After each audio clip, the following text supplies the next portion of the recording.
कैसे हो मेरे भाई बंधु। आई होप आप सब बढ़िया होंगे और अपनी स्टडीज प्रॉपर तरीके से कर रहे होंगे। तो स्वागत है आपका करंट इलेक्ट्रिसिटी लेक्चर नंबर 3 में। और इस लेक्चर के अंदर हम देखेंगे कि मीन फ्री पाथ वाला जो क्वेश्चन हमारा छूट गया था प्रीवियस लेक्चर के अंदर, उसको यहाँ पे कंप्लीट करते हो हम आगे बात करेंगे आज ड्रिफ्ट वेलोसिटी के ऊपर। तो आज का लेक्चर का मेन फोकस रहेगा आपका ड्रिफ्ट वेलोसिटी के ऊपर, उसको समझने की कोशिश करेंगे हम और उसका फॉर्मूला भी हम लोग यहाँ पे डिराइव करने वाले हैं। ठीक है, चलिए तो क्वेश्चन को हाजिर किया जाए। ये क्वेश्चन है आपका सीबीएसई AIPMT 2009 का क्वेश्चन है। तो ये क्वेश्चन में क्या कह रहा है कि मीन फ्री पाथ एक मेटल का इलेक्ट्रॉन्स का जो है मीन फ्री पाथ एक मेटल के अंदर इतना गिवन है 4 × 10⁻⁸। ठीक है, ये अपने डिस्टेंस हो जाएगा। इलेक्ट्रिक फील्ड हमें निकालना है जो कि एवरेज एनर्जी कितनी लेकर आ रहा है 2 इलेक्ट्रॉन, मतलब फाइनल एनर्जी इतनी है, जब चालू किया होगा उसने उसकी एनर्जी 0 होगी। तो यहाँ पे हमारा वर्क एनर्जी थ्योरम का हम लोग अप्लाई कर रहे हैं। ठीक है, क्यों हम लोग वर्क एनर्जी थ्योरम अप्लाई कर रहे हैं? क्योंकि जो भी इलेक्ट्रॉन फोर्स लगाएगा, ठीक है, जो भी इलेक्ट्रॉन फोर्स लगाएगा उसके कारण जो भी वर्क डन होगा वो उनके चेंज इन काइनेटिक एनर्जी के इक्वल होगा। ठीक है, इसीलिए हमें वर्क एनर्जी थ्योरम यहाँ पे लगाना पड़ रहा है। तो वर्क डन कितना होता है? Force into displacement. डिस्प्लेसमेंट हमें गिवन है। Final kinetic energy 2 electron volt है, इनिशियल 0 है। तो ये हमारे पास हो जाएगा फोर्स इज इक्वल टू 2/4 × 10⁻⁸। लिख सकता हूँ इसको, डी को मैंने यहाँ नीचे भेज दिया। तो ये आपका हो जाएगा 0.5। इट मीन्स ये आपका हो जाएगा 5 × 10⁻⁷। ठीक है, 5 × 10⁻⁷ ये हो जाएगा आपका फोर्स। ठीक है, अब यहाँ पर हमारे पास फोर्स निकल गया। अब यहाँ पर हमें क्या निकालना है? इलेक्ट्रिक फील्ड निकालना है। तो यहाँ पे दूसरा कॉन्सेप्ट लग जाएगा जो हम लोग का इलेक्ट्रोस्टैटिक में हम लोग ने पढ़ा था। तो फोर्स क्या होता है? F=QE। ठीक है, यहाँ पे इलेक्ट्रिक फील्ड निकालने के लिए हम ये इस फॉर्मूले का इस्तेमाल कर सकते हैं। तो ये क्या हो जाएगा हमारे पास? फोर्स कितना अभी निकल के आया? 5 × 10⁻⁷। अब Q क्या है? आपका इलेक्ट्रॉन चार्ज है, वही चार्ज आपको मूव कर रहा है। तो Q की जगह हम लोग क्या रख देंगे? इलेक्ट्रॉन का चार्ज कितना होता है? E आपका होता है 1.6 × 10⁻⁹ ठीक है, तो ये हो जाएगा 1.6 × 10⁻⁻19 तो ये हो जाएगा न्यूटन पर कूलम हो जाएगा इलेक्ट्रिक फील्ड का यूनिट। ठीक है, अब इसको सॉल्व कर लेंगे हम, हमारे पास आ जाएगा 16 3 48। ठीक है, 48 बचा 2 16 अराउंड आएगा आपका 3.1 × 10⁻⁻12 न्यूटन पर कूलम। तो है इज द आंसर आपका। ठीक है, तो यहाँ पर आप इस चीज का ख्याल रख सकते हो, इस कॉन्सेप्ट को भी ध्यान रख सकते हो। यहाँ पर अगर आपको वर्क एनर्जी थ्योरम नहीं आता होगा तो आप यहाँ पर इस क्वेश्चन को सॉल्व नहीं कर पाओगे। तो if you are preparing for NEET examination you should revise your previous class lectures also, like class 11 के आपके जितने भी कॉन्सेप्ट वीक है उसको आप तैयारी करते रहिए। ठीक है, ताकि आप क्लास 12 के अंदर जो भी कॉन्सेप्ट यूज होते हैं क्लास 11 के, वहां पर आप अटकते हैं। ठीक है, क्लास 12 के कॉन्सेप्ट तो क्वेश्चन सॉल्व कर लेंगे, बट कभी कभी कॉन्सेप्चुअल क्वेश्चन बना दिए जाते हैं जहाँ पर दोनों क्लासेस का कॉन्सेप्ट को मिक्स कर दिया जाता है, वहां पर बच्चे अटक जाते हैं। तो you should be recalling all the concept of class 11। ठीक है, साइड बाय साइड आप उसको रिवाइज करते हुए चलिए। ठीक है, अब हमारे पास क्वेश्चन आता है। क्वेश्चन का टॉपिक है हमारे पास ड्रिफ्ट वेलोसिटी। ड्रिफ्ट वेलोसिटी है, ठीक है, पहले इसको समझ। तो यहाँ पर ये समझिए कि अगर मैं बोलूं कि करंट कैसे जनरेट हो, करंट वह कैसे फ्लो कैसे कर रहा है कि कंडक्टर के अंदर, तो उसका एक कारण है। आप बोलोगे कि इलेक्ट्रॉन चार्जेस क्या कर रहे हैं, मूव कर रहे हैं। तो मैं अगर बोलूं कि इलेक्ट्रॉन्स के रैंडम मोशन से कभी भी इलेक्ट्रिसिटी जनरेट नहीं, ठीक है। इलेक्ट्रॉन के रैंडम मोशन से कभी भी इलेक्ट्रिक करंट जनरेट नहीं होता। उसमें इलेक्ट्रिक करंट जनरेट होता है इलेक्ट्रॉन्स की ड्रिफ्ट वेलोसिटी के वजह से, ठीक है। दोनों टर्म अलग अलग है। इलेक्ट्रॉन का रैंडम मोशन, इलेक्ट्रॉन की स्पीड बहुत ज़्यादा है, बट उसके कारण हमारा इलेक्ट्रिक करंट जनरेट नहीं होता। इलेक्ट्रिक करंट जनरेट होता है जब आप बैटरी लगा रहे हो, उसके अंदर इलेक्ट्रिक फील्ड पैदा हो रही है और इलेक्ट्रिक फील्ड के कारण इलेक्ट्रॉन की ड्रिफ्ट वेलोसिटी बढ़ रही है और ड्रिफ्ट वेलोसिटी के कारण ही आपका इलेक्ट्रिक करंट जनरेट हो रहा है, जो इलेक्ट्रिक करंट फॉर्म हो रहा है और इलेक्ट्रिक करंट फ्लो कर रहा है पूरे कंडक्टर के अंदर। जैसे कि इसका ही केस ले लेते हैं एक बार, ठीक है। तो without electric field there is average velocity जो आपकी आएगी वो जीरो आएगी, ठीक है। मतलब ड्रिफ्ट वेलोसिटी कुछ नहीं रहेगी विदाउट इलेक्ट्रिक फील्ड।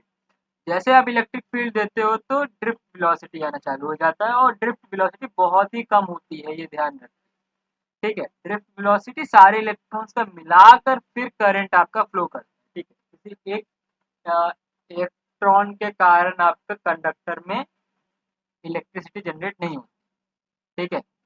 तो चलिए, तो यहाँ पर क्या करने वाला हूँ, यहाँ पे समझिए। तो जैसे ही आपने यहाँ पर बैटरी कनेक्ट कर दी, मान लीजिए यहाँ पे मैंने बैटरी कनेक्ट कर दी, ठीक। अब यहाँ से आपका क्या कर रहा है, इलेक्ट्रॉन फ्लो कर रहा है।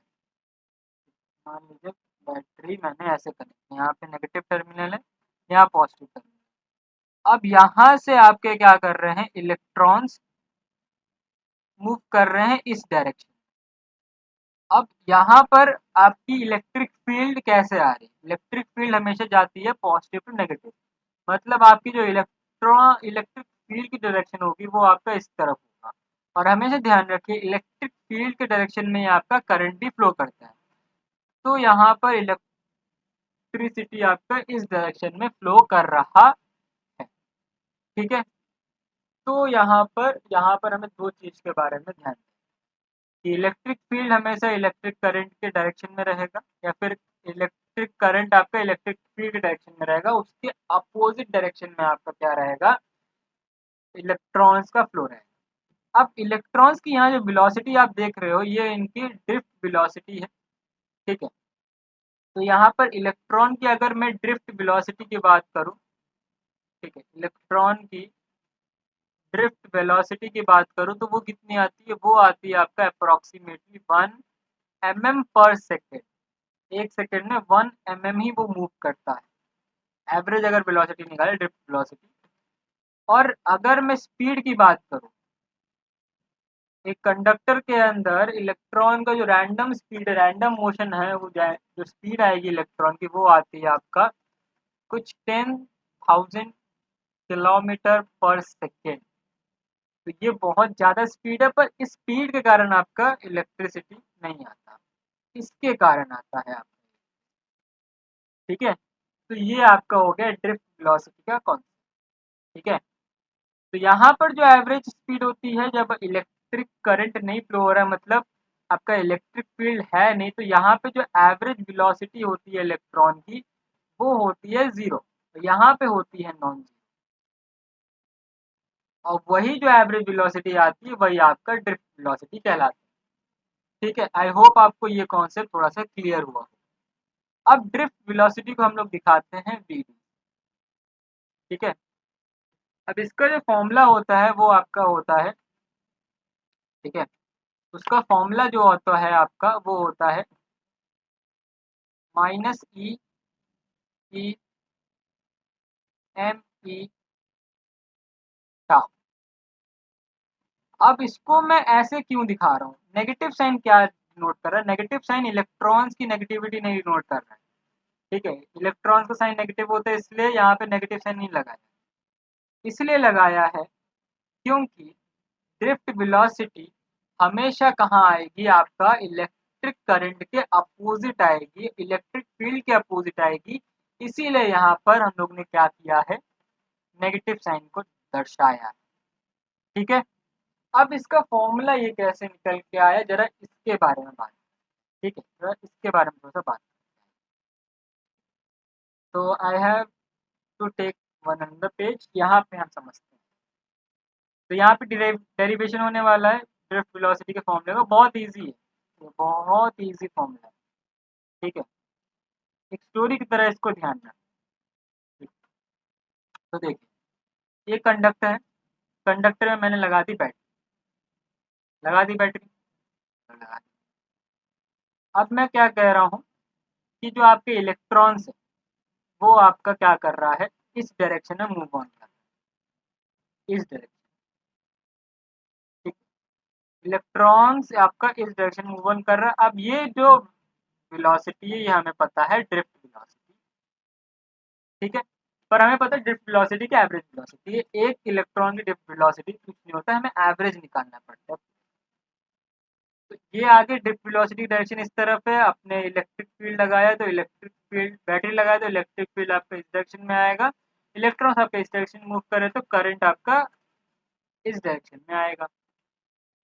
ठीक है, इतनी बात हमें पता है। अगर मैं बात करूं हर इलेक्ट्रॉन की जो वेलोसिटी होगी वो क्या ये होगी u प्लस एटी। ठीक है, एक्सेलरेशन हर एक इलेक्ट्रॉन का क्या रहेगा, सेम रहेगा, पर आपका वेलोसिटी क्या रहेगा, डिफरेंट रह सकता, क्या रह सकता है, डिफरेंट वेलोसिटी रह सकता। इनिशियल वेलोसिटी सब में 0 रहेगा। ठीक है, यहाँ पे अगर मैं बोलूँ एक का ले रहा हूँ, टाइम सबको भी अलग अलग लगेगा। यहाँ पे अगर मैं v2 ले लूँ, ठीक है, यहाँ पे अगर मैं v3 ले लूँ, तो यहाँ पे ऐसे करके कि जितने इलेक्ट्रॉन्स होंगे सबकी यहाँ पर एक रैंडम वेलोसिटी आ जाएगी। ठीक है, अब इसका मैं एवरेज निकालूंगा तो हमें क्या मिलेगा, ड्रिफ्ट वेलोसिटी मिलेगा। ए हो जाएगा यहाँ पर समेशन टी आई। ठीक है, टोटल टाइम को हम लोग ने क्या कर दिया यहाँ पे, ये कर दिया। ठीक है, अब यहाँ पर क्या है, ड्रिफ्ट वेलोसिटी यहाँ पर एक इलेक्ट्रॉन के कारण नहीं आ रही, नंबर ऑफ इलेक्ट्रॉन क्या हो जाएंगे यहाँ पर, नंबर ऑफ इलेक्ट्रॉन कितने हो जाएंगे, n हो जाएंगे, तो n से मुझे यहाँ पे डिवाइड करना पड़ेगा। ठीक है, सिंगल एक इलेक्ट्रॉन की ड्रिफ्ट वेलोसिटी निकालने के लिए n से यहाँ पे मैं डिवाइड करूंगा टोटल नंबर ऑफ इलेक्ट्रॉन, यहाँ पर n यहाँ पर डिनोट कर रहा है। तो ये हमारा एक बेसिक स्टैंडर्ड फॉर्म। अब इसको हम लोग को इस फॉर्मूले में जो अभी मैंने लिखा है, इस फॉर्मूले में हमें चेंज करना है। कैसे करेंगे, अब ये ध्यान रखें, जैसे ही इलेक्ट्रिक फील्ड जनरेट हो रही है मतलब इलेक्ट्रॉन्स पर इलेक्ट्रोस्टैटिक फोर्स भी लग रहा है, फोर्स भी यहाँ लग रहा है। तो फोर्स क्या होता है, मास इंटू एक्सेलरेशन। फोर्स क्या होता है, मास इंटू एक्सेलरेशन। अब फोर्स यहाँ पर क्या है, फोर्स क्या है, इलेक्ट्रोस्टैटिक। ठीक है, तो फोर्स क्या होता है आपका क्यू। ठीक है, और मास आपका इलेक्ट्रॉन का है।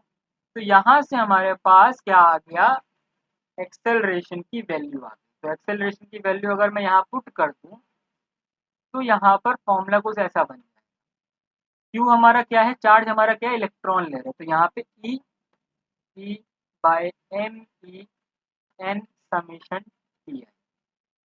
अब यहाँ पर ध्यान रखिएगा, यहाँ पे मैं इसको क्या बोल सकता हूँ, ये एवरेज टाइम है कि इलेक्ट्रॉन एवरेज टाइम में कितना डिस्टेंस, कितनी वेलोसिटी से ट्रेवल कर रहा है। ठीक है, तो इसको मैं क्या लिख सकता हूँ, summation T I by N को मैं क्या लिख सकता हूँ, ये वो टाइम डिनोट कर रहा है कि रिलेशन यहाँ पे डिनोट कर रहा है कि एवरेज टाइम इलेक्ट्रॉन ट्रेवल करने में कितना ले रहा है। ठीक है, अब जैसे ही इलेक्ट्रॉन ट्रेवल करेंगे तो वो टाइम अपना गवाएंगे इधर उधर कोलिजन में, तो ये वो एवरेज टाइम है जो कि सक्सेसिव कोलिजन में वो टाइम क्या कर रहा है, वेस्ट कर रहा है या फिर वो टाइम इन्वेस्ट कर रहा है। तो इसको मैं किससे डिनोट कर सकता हूँ, टाउ से। तो टाउ क्या हो जाएगा, average time used by electron in successive collision. तो इसको मैं अगर यहाँ पे ऐसे रिप्लेस कर दूं तो हमारे पास देखिए फॉर्मूला क्या आ जाएगा, क्या हमारे पास फॉर्मूला आ जाएगा, वी डी हो जाएगा E by M E tau. अब ये मैंने इसका मैग्नीट्यूड वाला वैल्यू, ये आपका मैग्नीट्यूड, इसको अगर मैं वेक्टर फॉर्म में लिखूं तो ऐसे लिख सकता हूँ, ठीक है। वी डी वेक्टर ये हो जाएगा e e vector tau vector upon m, ठीक है। तो ये हो जाएगा हमारे पास formula for drift velocity. So I hope आपको ये ड्रिफ्ट वेलोसिटी वाला कॉन्सेप्ट समझ आया हो, ठीक है। तो ये बात होगी हमारी ड्रिफ्ट वेलोसिटी। तो इसी के साथ हम आज का लेक्चर यहीं पे एंड करते हैं, ठीक है। तो ये हमारा कॉन्सेप्ट आज का था, आज के लेक्चर का।